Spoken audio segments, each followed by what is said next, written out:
All right, hi, 7th and 8th grade apologetic students. This is what we're doing right now is going to be the Case for Christ session 5, and it is evidence for the resurrection. Let me spell it right.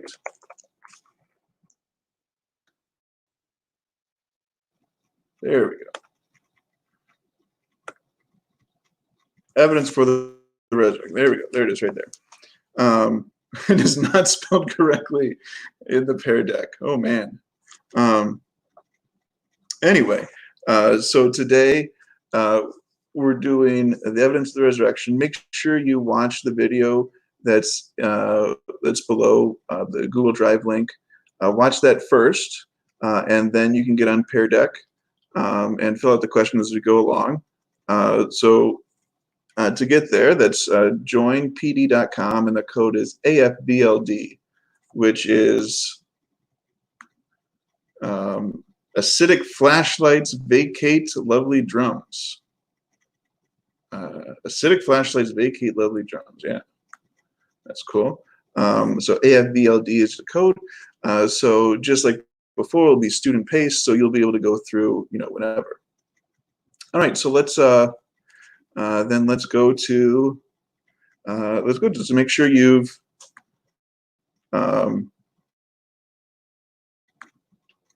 make sure first, and then let's go to the first question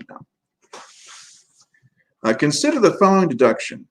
If it can be shown that Jesus really did return from the dead, then it can be concluded that Jesus really is who he claimed to be, the one only Son of God.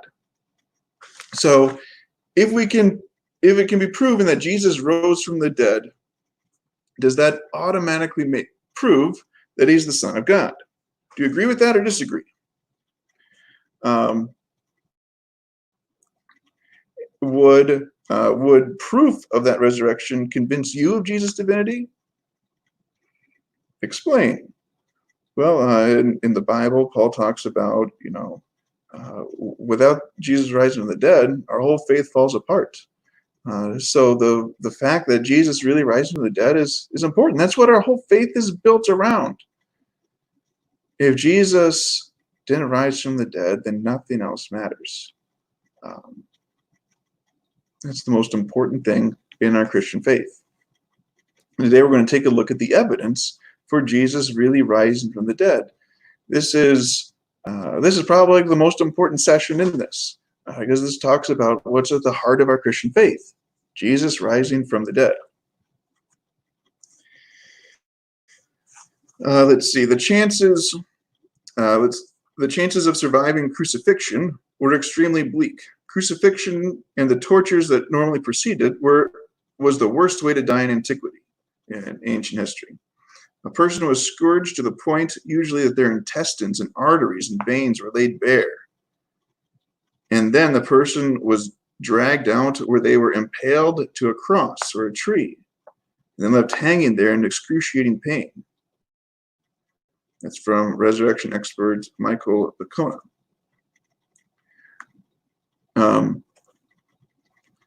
It's not in the ancient world, the Romans especially, were really good at killing people. And today we think of the death penalty as the punishment itself. For most of human history, the person dying is a byproduct of the punishment. So the real thing, the real punishment, well, that's that's how they're killed. The Persians had this terrible thing where they would fill you up with milk and honey and then make it so you couldn't move, and then all these worms and stuff would crawl in you, and but then they would keep feeding you milk and honey, so it was a terrible way, and it would take days for you to die. Crucifixion was like the Roman hey, we're going to kill you, humiliate you, and make an example of you, and say, hey, you see this guy, this is what he tried to do. Look at what happened to him. All right, let's go on to number 2. Some skeptics claim that although Jesus might have been crucified, he never really died. Instead, he merely fainted on the cross or was drugged and later escaped as part of a conspiracy. To what extent do you think the swoon hypothesis makes sense? We're about to read about that. Give reasons for explanation. So does that make, here's the swoon hypothesis. Let me read that for you before you finish answering this question. So the idea that Jesus never really died on the cross can be found in the Quran, the holy book for Muslims, which was written in the 7th century. In fact, Muslims contend Jesus actually fled to India. To this day, there's a shrine that originally marks his real burial place in Kashmir. As the 19th century dawned, Karl Venturini and others tried to explain away the resurrection by suggesting that Jesus only fainted from exhaustion on the cross, or he'd been given a drug that made him appear to die, and that he had been revived by the cool, damp air of the tomb. Conspiracy theorists bolstered this hypothesis by pointing out that Jesus had been given some liquid on a sponge while on the cross, Mark 15, and that Pilate seemed surprised how quickly Jesus had died. Again from Mark 15. Consequently, they said Jesus' reappearance wasn't a miraculous resurrection, but merely a fortuitous resuscitation. And his tomb was empty because he continued to live. Like an urban myth, the swoon theory continues to flourish. What does the evidence really establish? What actually happened at the crucifixion? What was Jesus' cause of death? Is there any possible way he could have survived this ordeal? So that's the swoon hypothesis. So do you think that makes sense? Yes or no? And what are your reasons for you thinking if it makes sense or not? Let's go on to number 3.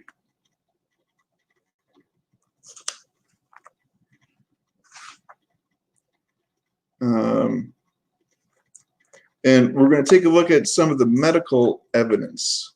Okay, this is the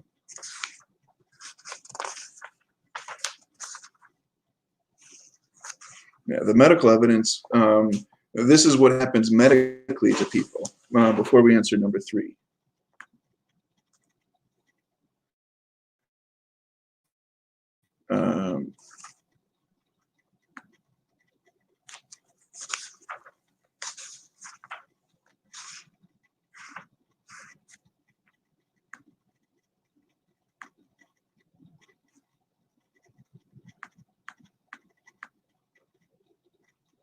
Oh, actually, I'm sorry.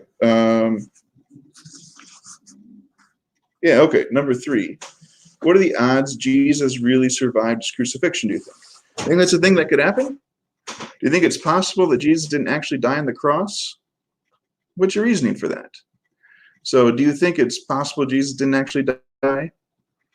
And if Jesus, and what's your reasoning for Jesus not actually dying on the cross? So let's take a look now at some medical evidence. What was going on medically, health-wise with Jesus' body during his sufferings and death? Let's think about it. Let's look at the medical evidence. Medical evidence can be crucial. It can determine whether a child died of abuse or an accidental fall. It can establish whether a person succumbed to natural causes or was murdered by someone who spiked the person's coffee with arsenic. It can uphold or dismantle a defendant's alibi by pinpointing the victim's time of death. Using an ingenious procedure that measures the amount of potassium in the eyes of the deceased. And yes, even in the case of someone brutally executed on a Roman cross 2,000 years ago, medical evidence can still make a crucial contribution. It can destroy one of the most persistent arguments used by those who claim that the resurrection of Jesus, and of course, Jesus' resurrection is like the supreme vindication of his claim to deity, saying that, yeah, he for sure is God, right? That's what we talk about Jesus' resurrection is. Many people who don't believe that would say that it's Jesus rising from the dead is just a hoax. Well, let's take a look at medically what was going on during Jesus' suffering and death. So Jesus is flogged. Then Pilate took Jesus and had him flogged. The soldiers twisted together a crown of thorns and put it on his head. They had clothed him in a purple robe and went up to him again and again, saying, "Hail, King of the Jews!" And they slapped him in the face. It's from John 19, 1-3. Then from Matthew 27, 27 to 31. Then the governor's soldiers took Jesus into the praetorium and gathered the whole company of soldiers around him. The praetorium, that's where the Roman, the praetorium, that's like the governor's, where the governor was and where the barracks were and so forth. Remember, it would make the Jews unclean to go hang out in a Roman place, so Pilate had to do the trial outside. So the Roman soldiers were like, yeah, we don't care about what we're doing to the prisoner, though, so they took him back in to beat him. Anyway, they stripped him, back to Matthew, they stripped him and put a scarlet robe on him, and they twisted together a crown of thorns and set it on his head. They put a staff in his right hand. They knelt in front of him and mocked him. "Hail, King of the Jews," they said. They spit on him and took the staff and struck him on the head again and again. After they had mocked him, they took off the robe and put his own clothes on. Then they led him away to crucify him. And then let's talk about Roman flogging. So this is before Jesus even goes to the cross, what he's going through. Roman floggings were known to be terribly brutal. They usually consisted of 39 lashes. The soldier would use a whip of braided leather thongs with metal balls woven into them. So, at the end of the whip, you have these little metal parts too.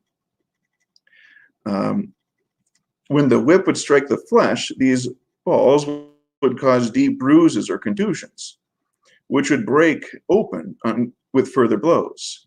And the whip had pieces of sharp bone as well, which would cut the flesh severely. So, so you're getting these bad bloody bruises and with the little metal balls, and then with the sharp bones, then it's tearing at them. So think of the amount of bleeding is just, there's so much.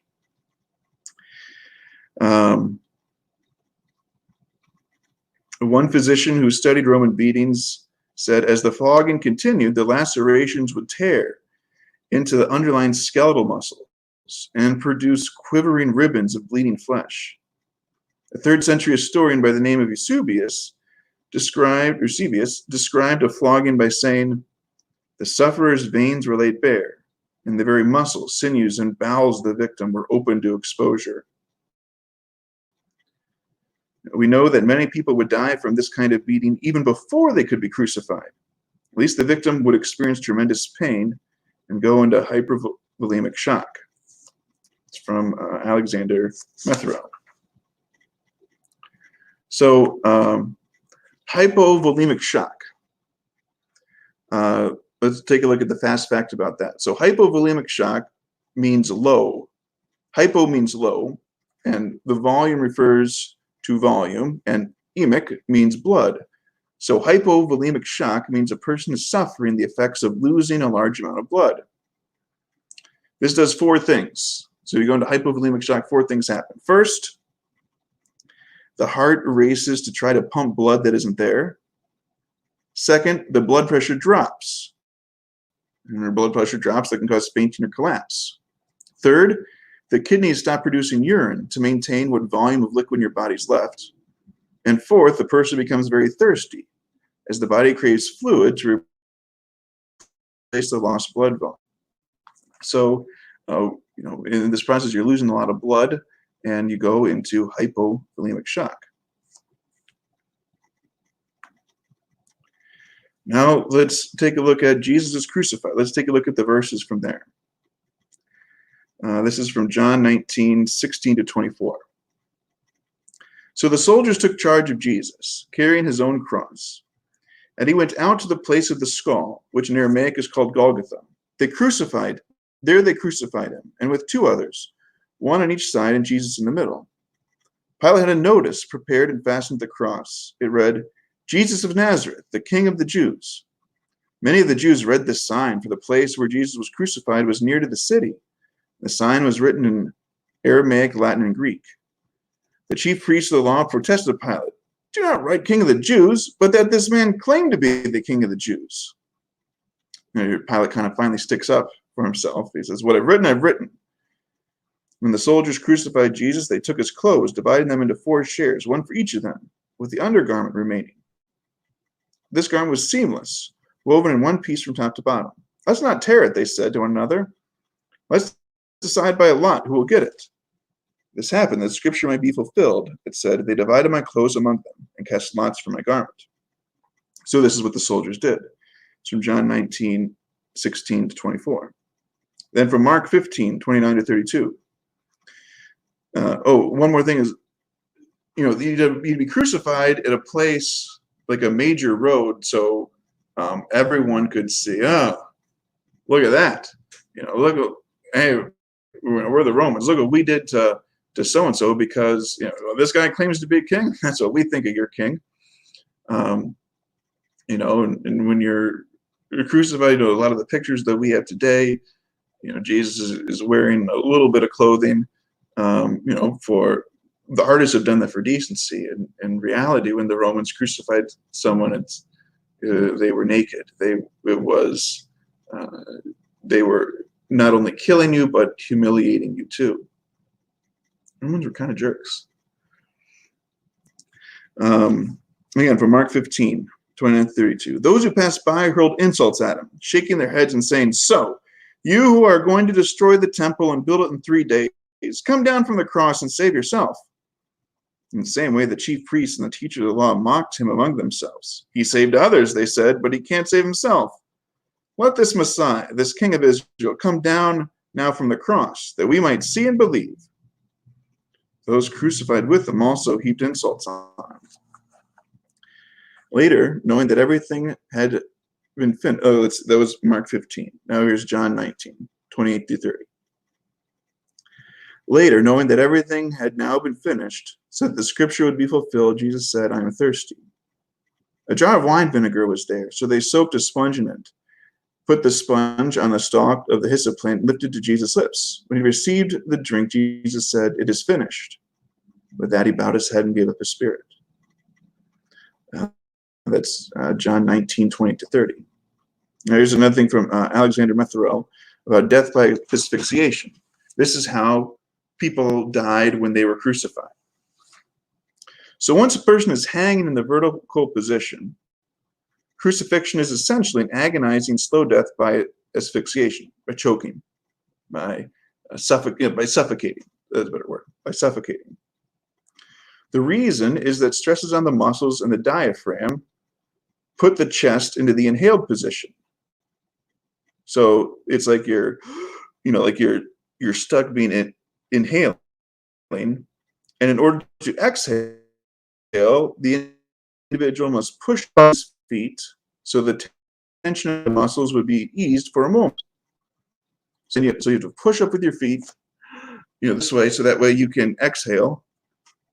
And in doing that, you're rubbing your whole bloody back already against this rough wood cross. You're pushing up with your feet that have a nail through them. And in doing so, the nail would tear through the foot, eventually locking against the tarsal bones. So you'd have one nail going through the bones in the foot, and the wrist. The nails, would kind of go through your two, right here. That would kind of lock in place better. I think sometimes in some pictures you might see people being crucified in the hand. I think usually it was done more here because that's a more stable thing. You have smaller bones in your hand, and your whole hand might rip off if you're trying to. If it was just hung there like that. So after managing to exhale, the person would then be able to relax down to take another breath in. But then again, he'd have to push himself up to exhale, scraping his bloody back against the wood of the cross. This would go on and until the complete exhaustion would take over, and the person wouldn't be able to push up and breathe anymore. Or your body naturally keeps fighting to stay alive, so So you would keep pushing up to breathe again. It's an automatic reflex that would happen. And it was common for crucifixions to go on for days. Jesus' crucifixion was shorter than that. Let's take a look at the next question here. Question 4a. Did you know that Jesus was so anguished in the garden that his sweat became like drops of blood?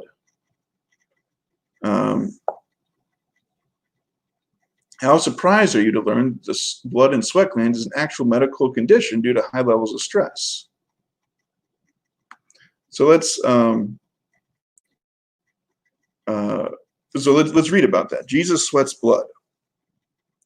Jesus went out as usual to the. This is from Luke 22:39-44. Jesus went out as usual to the Mount of Olives, and his disciples followed him. On reaching the place, he said to them, "Pray that you will not fall into temptation." He withdrew about a stone's throw beyond them, knelt down and prayed, "Father, if you are willing to take this cup from me, yet not my will, but yours be done." An angel from heaven appeared to him and strengthened him. And being in anguish, he prayed more earnestly, and his sweat was like drops of blood falling to the ground. So you hear that and you're like, oh, well, that's not a real thing, is it? Yeah, it is actually. Again, from Alexander Methra. Hemosis. Hematidrosis, I think is the way you say it. Probably, a good chance I'm butchering the pronunciation though. Is not very common, but it's associated with high degree of psychological stress. Yeah, like carrying all of the sins of the whole humanity onto you. That'd probably cause some psychological stress. What happens is that severe anxiety causes the release of chemicals that break down the capillaries in the sweat glands. As a result, there's a small amount of bleeding into these glands, and the sweat comes out tinged with blood. We're not talking a lot of blood, it's a very small amount, but still, the gospel is saying Jesus' sweat is like blood, and it's a real thing that happened. It's some more medical evidence there. So, again, question 4a. Was it surprising for you to learn that the blood and sweat glands is an actual medical condition due to high levels of stress? So did you know that his sweat became like drops of blood first, and then secondly, how surprised are you to learn that it's a real thing? I didn't know it was a real thing until I did this research myself. And then let's take a look at the second part of the question 4. How does this medical fact affect the credibility of the biblical account?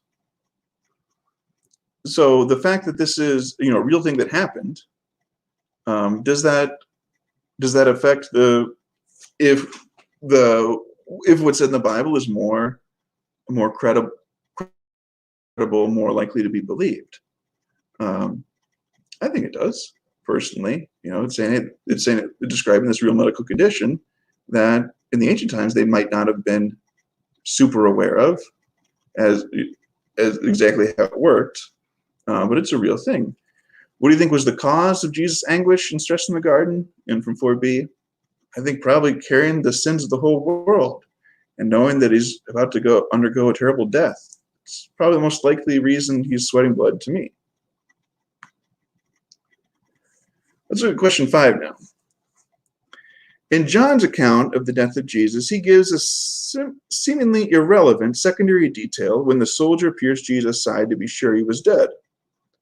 Both water and blood came out. See the following, think about this box. I'll read that to you.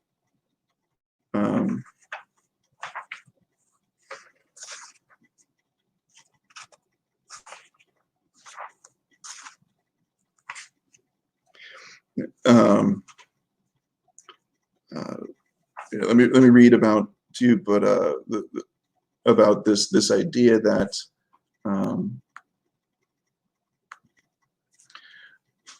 the Jesus blood, there's the blood, like blood and water mixed. What does that mean? John mentions that. So let's read what John says, and then we'll take a look at if that's the actual medical thing that happens. Pierced but not broken, from John 19:31-37. Now it was the day of preparation, and the next day was to be a special Sabbath. Because the Jewish leaders did not want the bodies left on the cross during the Sabbath, they asked Pilate to have the legs broken, the bodies taken down, right? If your legs are broken, you can't push up with them, you're not going to be able to breathe, they'll suffocate faster.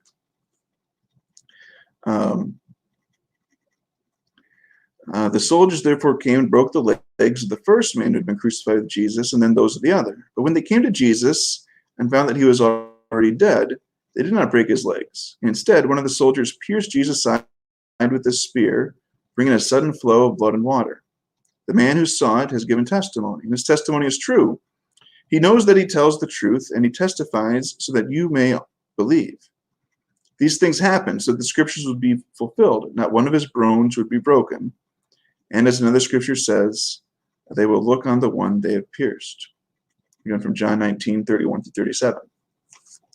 So, the Roman soldier there takes a spear, stabs it through Jesus' side, or through his ribs maybe, or right below his ribs, through his lungs into his heart. The Romans, I think, we talked about the suonipas, the idea that Jesus wasn't really dead. We talk about how the Roman soldiers were, you can say all sorts of things about the Roman soldiers, about how they were cruel, awful, and all sorts of other things about the Roman soldiers. But when it came to killing people, they knew what they were doing. When the Roman soldier stabs him, stabbing him through the heart with this, he knows what he's doing. Well, where does that blood and water come from? Well, pericardial and pleural effusion. Even before he died, and this is important too, hypovolemic shock would have caused a sustained rapid heart rate that would have contributed to heart failure, resulting in a collection of fluid in the membrane around the heart, called precardial effusion, as well as around the lungs, which is called pleural effusion. The Roman soldier came around and, being fairly certain Jesus was dead, confirmed it by thrusting a spear into his right side. The spear apparently went through the right lung and into the heart, so when the spear was pulled out, some fluid, the pericardial effusion and the pleural effusion, came out. This had the appearance of a clear fluid like water, followed by a large volume of blood. As the eyewitness John described in his gospel, John probably had no idea why he saw both blood and a clear fluid come out. Certainly, that's not what an untrained person like him would have anticipated. Yet John's description is consistent with what modern medicine would expect to have happened. I'll grant you that the soldiers probably didn't go to medical school, but remember, they were experts in killing people. That was their job. They did it very well. They knew without a doubt when a person was dead. And really, it's not so terribly difficult to figure out. Besides, if a prisoner somehow escaped, the responsible soldiers would be put to death themselves. So they had a huge incentive to make absolutely sure that each and every victim was dead when he was removed from the cross. So, given that there was no medical knowledge of this condition, what significance does this detail add to the credibility and accuracy of John's account? Right? If they're just making this up, the detail is showing that that John was really there, that he saw this, and that's a plausible thing that would probably have happened to Jesus as he's crucified. So I think that's how it adds credibility. It shows that John's really there. That's what have happened, even though he probably didn't understand what he was seeing. He still says, "Hey, then this is what I saw." And today, medical experts are going to look and say, "Yeah, that makes sense. That's probably what would have happened."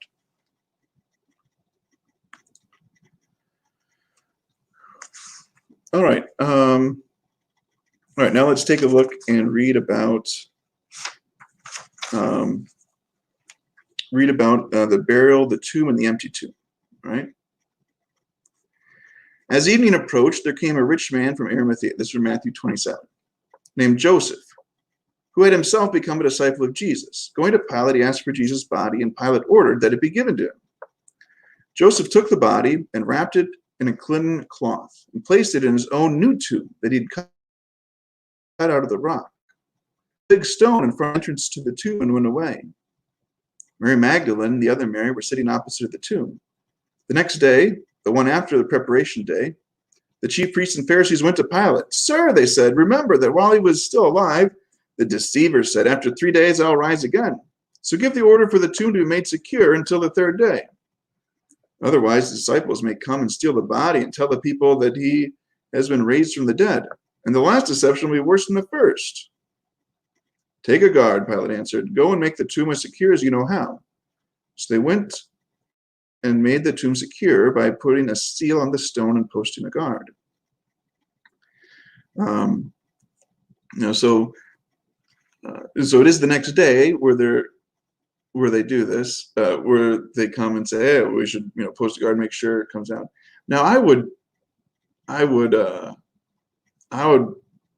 wager to guess that they probably made sure, if they were worried about someone stealing the body, they probably made sure the body was in there before they guarded it. I think that's kind of common sense. Let's read about the tomb here. This is from William Lane Craig. There was a slanted groove that led down to a low entrance, and a large dish-shaped stone was rolled down this groove and lodged into place across the door. A smaller stone was then used to secure the disc. Although it would be easy to roll this big disc down the groove, it would take several men to roll the stone back up in order to reopen the tomb. In that sense, it was quite secure. The empty tomb, this is from Matthew 28, 1-15. After the Sabbath, at dawn on the first day of the week, Mary Magdalene and the other Mary went down to look at the tomb. There was a violent earthquake, for an angel of the Lord came down from heaven, and going to the tomb, rolled back the stone and sat on it. His appearance was like lightning, and his clothes were white as snow. The guards were so afraid of him that they shook and became like dead men. The angel said to the women, "Do not be afraid, for I know that you are looking for Jesus who was crucified. He's not here. He has risen, just as he said. Come and see the place where he lay. Then go quickly and tell his disciples, he's risen from the dead and is going ahead of you into Galilee. There you will see him. Now I have told you." Oh, my phone's going off. Let me turn that off.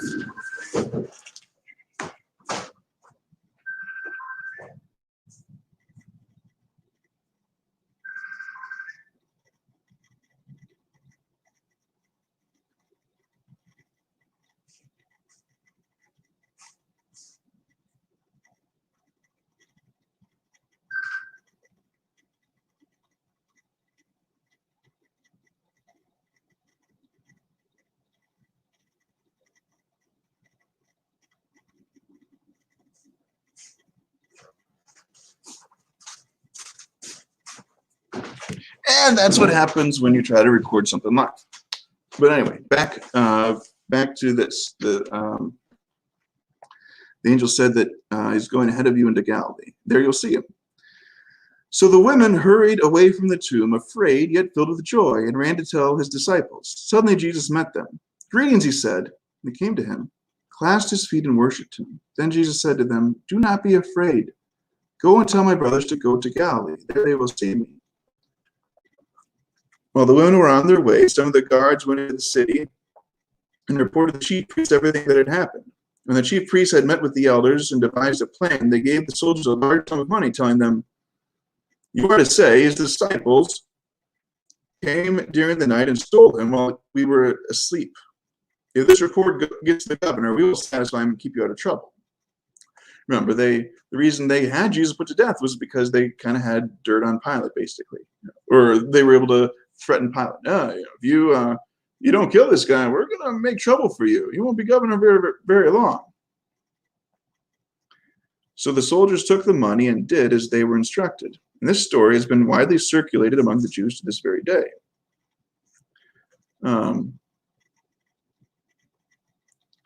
So what questions about the tomb and the burial raise or answer for you? Is there something that you hadn't noticed before that you noticed this time about the tomb and burial?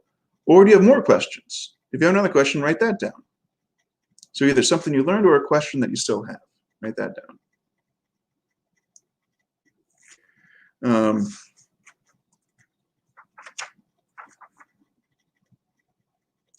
Now, some skeptics suggest that if Jesus was really dead and buried, then an idea of an empty tomb is impossible.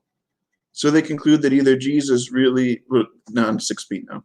So they conclude that either Jesus never really died or the tomb was never found empty. What do you think? Was the tomb really found empty? Why or why not? Well, I think the best evidence that the tomb was empty is that his enemies admit that, yeah, the tomb's empty. And it's empty because, the soldiers fell asleep and then the disciples came and stole it. Well, the soldiers were sleeping. Roman soldiers don't fall asleep on guard duty. If they do, there's the penalty of death. It's not a thing that was going to happen. And the idea of the disciples, remember, these are the guys who just a few days before ran away. So they wanted to be put to death with Jesus. Do you think they're willing to, oh yeah, now, well, let's say he rose from the dead and then we'll be the focus of everything. I don't think that's something, if you're making it up, that you see the disciples wanting to do. All right, on to number 7 now. William Lane Craig, N.T. Wright, and Michael Licona contend that if empty tomb story was fabricated by Jesus' disciples, they never would have said that its discovery was made by a woman, due to women's low status of the day. Let's read about that. Now Mary stood outside the tomb crying. This is from John chapter 20. As she wept, she bent over to look into the tomb and saw 2 angels in white, seated where Jesus' body had been, one at the head and the other at the foot. They asked her, "Woman, why are you crying?" "They've taken my Lord away," she said, "and I don't know where they've put him." At this she turned around and saw Jesus standing there. But she did not realize that it was Jesus. He asked her, "Woman, why are you crying? Who is it you are looking for?" Thinking it was the gardener, she said, "Sir, if you've carried him away, tell me where you'd put him. I will get him." And Jesus said to her, "Mary." She turned toward him and cried out in Aramaic, "Rabboni," which means teacher. Jesus said, "Do not hold on to me, for I have not yet ascended to the Father. Go instead to my brothers," the disciples, "and tell them, I am ascending to my Father and your Father, to my God and your God." Mary Magdalene went to his disciples with the news, "I've seen the Lord." She told them that he had said these things to her. And that's from John 20:11-18. William Craig says, when you understand the role of women in the first century Jewish society, what's really extraordinary is that this empty tomb story should feature women as the discoverers of the empty tomb in the first place. Women were on a very low rung of the social ladder in first century Palestine. There are old rabbinical sayings that said, "Let the words of the law be burned rather than be delivered to women. And blessed is he whose children are male, but woe to him whose children are female." Those are pretty sexist things to say. And that was the culture that they were in. In light of this, it's remarkable that the chief witnesses to the empty tomb are these women who were friends of Jesus. Any later legendary account would have certainly portrayed male disciples as discovering the tomb, Peter or John, for example. The fact that women are the first witnesses to the empty tomb is most plausibly explained by the reality that, like it or not, they were the discoverers of the empty tomb. It shows that the gospel writers faithfully recorded what happened, even if it was embarrassing. This bespeaks the historicity of the tradition, rather than its legendary status. The historical accuracy, basically, of this tradition. If you're going to make it up, if the disciples are going to make this up, they're going to make themselves look better in it than a bunch of bumbling fools who didn't believe in the guy who said he was going to rise from the dead. Instead, they go with the truth because they're not making it up. So does that argument make sense to you? That if they were going to make it up, they wouldn't have women be the witnesses because, at that time, women weren't even really able to testify in court the same way men could. So does that make sense that the most logical explanation is that it's true? So do you agree with that? Why or why not? That's question 7.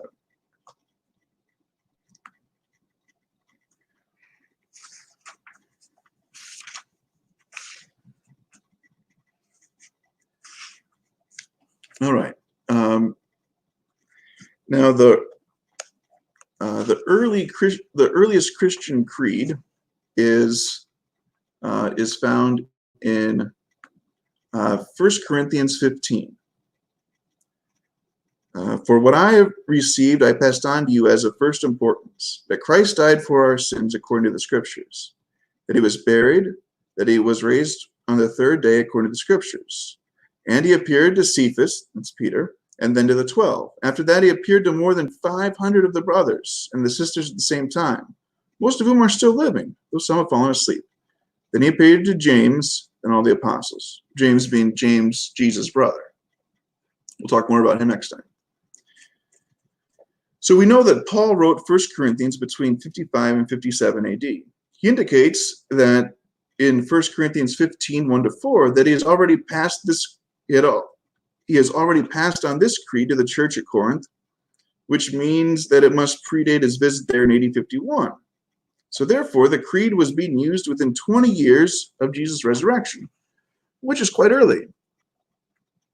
However, and this is Gary Habermas, however, I'd agree with the various scholars who trace it back even further to within 2 to 8 years of the resurrection, or from AD 32 to 38, when Paul received it in either Damascus or Jerusalem. So this is incredibly early material, primitive, unadorned testimony to the fact that Jesus appeared alive to skeptics like Paul and James, as well as Peter and the rest of the disciples. Now stop and think about it. You would never include the phrase, the 500 people, go ask them. Unless you were absolutely confident these folks would confirm they really did see Jesus alive. I mean, Paul was virtually inviting people to check it out for themselves. He wouldn't have said this if he didn't know they'd back him up. He says, look, I'd love to have 5 sources for this, but I don't. I do have one excellent source, a creed that's so good, a German historian, Hans van Koppenhausen, says, this account meets all the demands of historical reliability that could possibly be made of such a text. The creed is early. It's free from legendary contamination. It's unambiguous and specific, and it's ultimately rooted in eyewitness accounts. So do you agree? Let's see. Is the only place in ancient literature where it's claimed that Jesus appeared to 500 people at once? The Gospels don't mention it. No secular historian mentions it. Do you agree with the reasons historian Gary Habermas, we just read, gives that this creed is the earliest and was one of the best authenticated passages in Scripture? Why not? So he's saying, we know that Paul wrote this letter really early and that it was already a thing. So a lot of scholars say, yeah, it was probably within the first few years of the Christian church that it was used.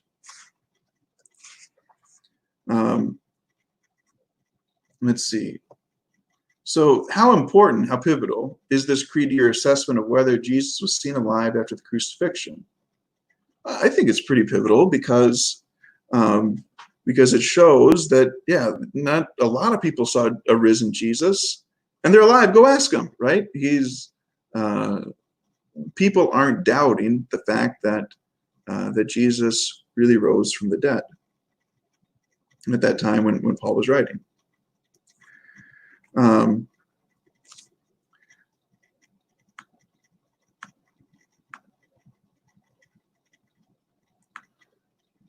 All right, so number 9 then. The Apostle Paul writes in 1 Corinthians, and if Christ has not been raised, our preaching is useless, and so is your faith.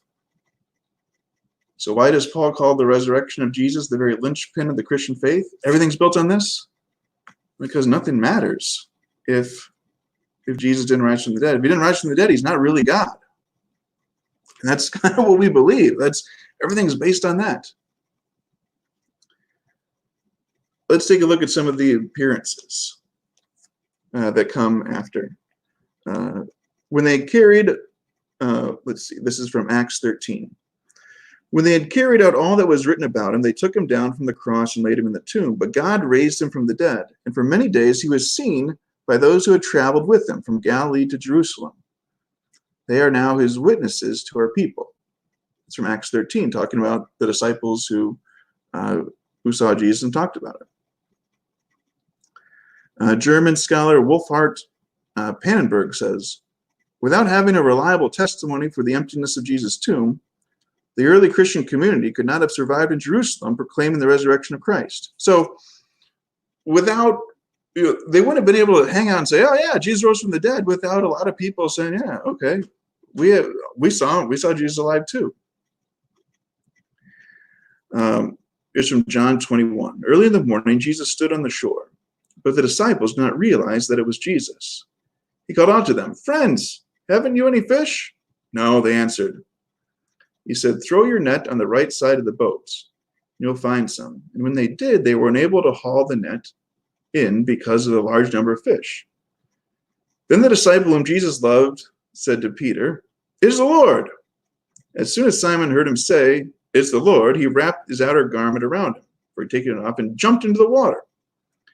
The other disciples followed in the boat, towing the net full of fish, for they were not far from shore, about 100 yards. When they landed, they saw a fire of burning coals there with fish on it, and some bread.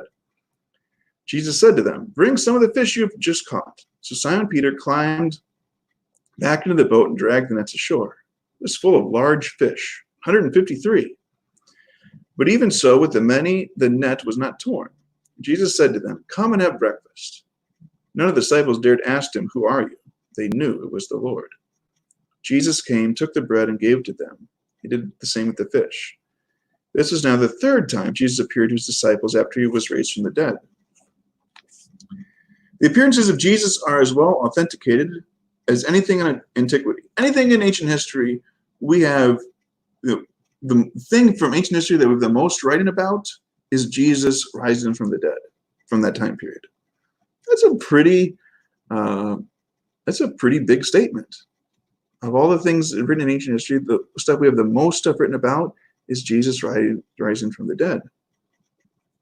There can be no rational doubt that they occurred, and the main reason that these appearances of Jesus occurred, and the main reason why Christians became sure of the resurrection in their earliest days was just this. They could say with some assurance, we've seen the Lord. They knew it was he. That's from British theologian Michael Green.